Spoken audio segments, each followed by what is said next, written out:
Hi there, I'm Joy McLaughlin. I am with the Renewal Project, and I just wanted to talk to you for a few minutes about focus. We live in a world where there's a lot to look at, isn't there? There is, with, media, social media, uh, everywhere we go, billboards, stores, there's just lots to look at. And our spiritual eyes also, oh,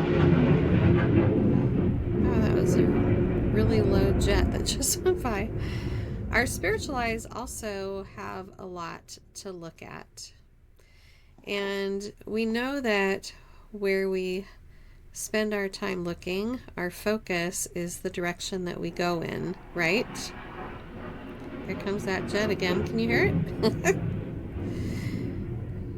So we kind of steer in the direction of where we're steering. If we're driving a car, we will typically turn the steering wheel in whatever direction it is that we are staring, looking, gazing. And so it's the same with our spiritual eyes. And I was thinking this morning about Eve, the first woman in the Bible, and they had this whole beautiful, perfect garden that they were given, right? But there was one tree that they weren't supposed to eat from. And God made that really clear. And so then the serpent comes along and, he's like, did God really say? Of course, always trying to cause doubt, right? But then it says in Genesis 3:6, it says, the woman saw that the tree was good for food and delightful to look at. So she took her spiritual eyes and physical eyes off of God, right? And she put it on that fruit. Even though she had all these other things that God had given them in pure perfection, she chose to look at the one thing that she didn't have. And of course, we know how the story goes. It led to destruction, right? It changed the course of all humanity. Didn't surprise God. He had a plan, right? Because he knew that given the choice that we would fail. But I started thinking about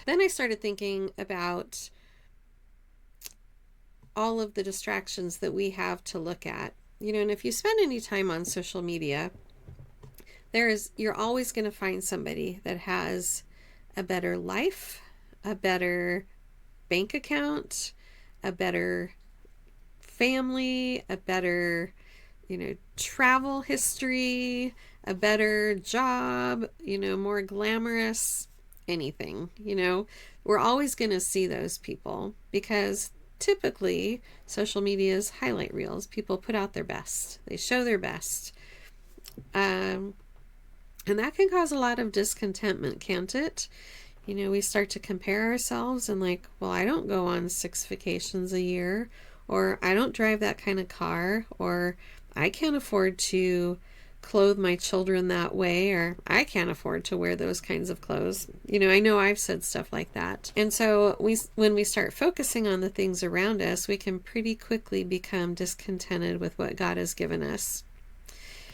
And so I am wanting to challenge myself, and also if this applies to you as well, it's okay to take in those things within moderation. We weren't created to take in all the things all the time. It's just too much. We're human, and we cannot take it all in as God can. So I just want to challenge myself to maybe just limit the things that we're taking in, and always be really conscious to redirect our focus to God. And a great way to do that is starting our morning. Focus on God, spend time in His Word, with worship, with prayer, just in that quiet place with Him. And then even at checkpoints throughout the day, just, all right, Lord, I want to recenter my focus on you. Bring me back to that place with you. of peace and joy and contentment and every good thing that I have in you. And then end the day the same way, right? So we're just always just recentering ourselves on the Lord, recentering our spiritual eyes and physical eyes on what He's given us and what He's done for us and who He is in our lives, instead of, all the other things around us. So that's all I've got for right now. I hope you have a blessed day.